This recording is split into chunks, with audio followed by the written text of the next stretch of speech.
Magpapasakop ba tayo sa muling pagtawag sa ating puso ng Diyos?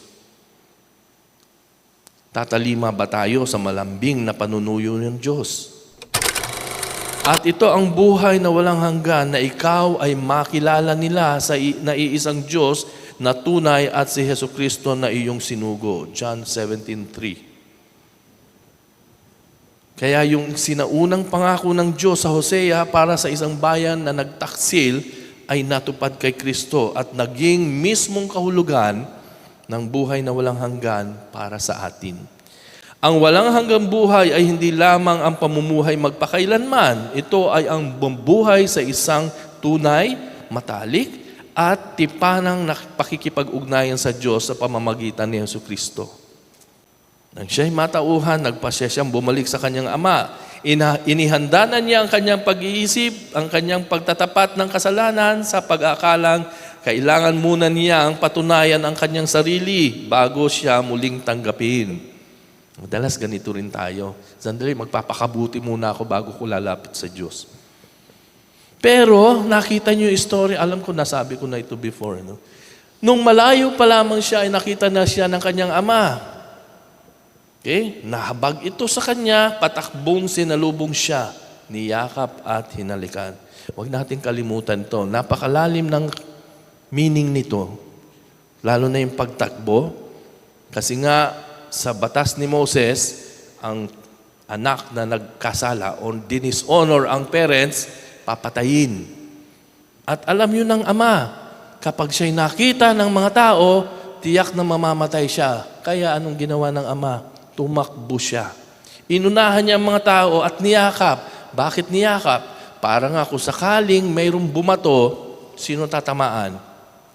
Yung ama.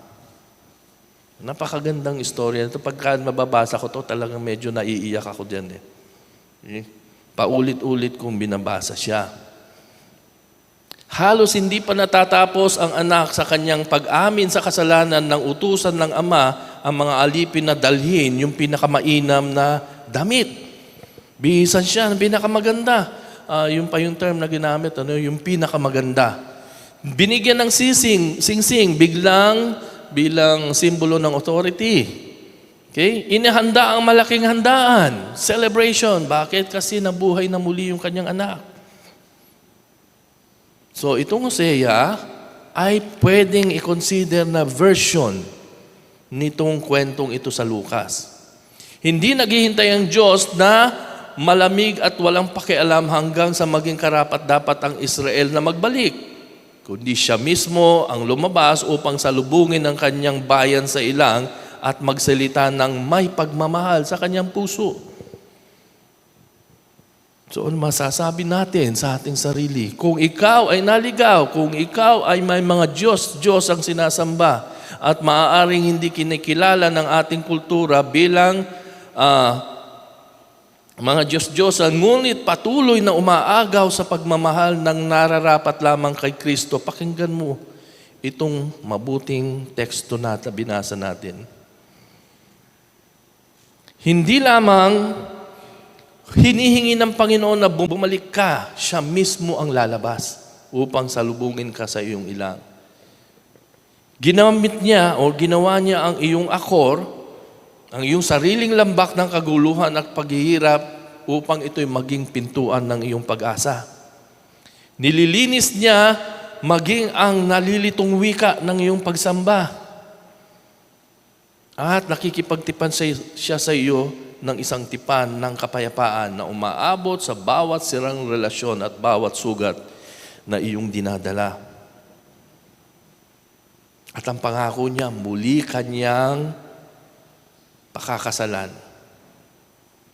Hindi dahil sa iyong matuwid na sarili, kundi dahil sa kanyang katwiran, katarungan, tapat na pag-ibig, habag at katapatan. Mga biyayang ganap na tiniyak para sa atin ng Panginoong Hesus, ang nobya na umiibig sa iglesia at ibinigay ang kanyang sarili para sa kanya. Kaya ito ang tanong natin na iiwan para sa ating lahat ngayon.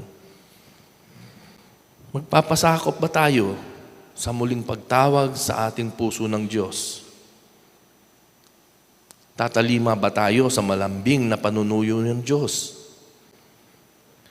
Ang ilang na dinala ka ng Panginoon ay maaaring hindi magmukhang paglalakbay ng pag-ibig. Maaaring maramdaman mo itong pagkawala, pagdidisiplina o pag-alis ng mga kaginhawaang naramdaman mo noon. Na ito'y iniuugnay sa isang huwad na Diyos. Pero ito yung patutuon ng Diyos. Ito ang daan na Kanyang piniling lakaran upang ibalik tayo sa Kanya. Sa ating paglalakbay dito, makikilala natin ang Diyos, hindi lamang bilang Panginoon, kundi bilang ating asawang tapat. Ang Diyos na walang hanggang umiibig sa Kanyang tinubos. Handa ba tayong makilala muli ang Diyos? Pero kahit hindi ka pa handa, ang Diyos ay tumatakbo na palapit sa iyo.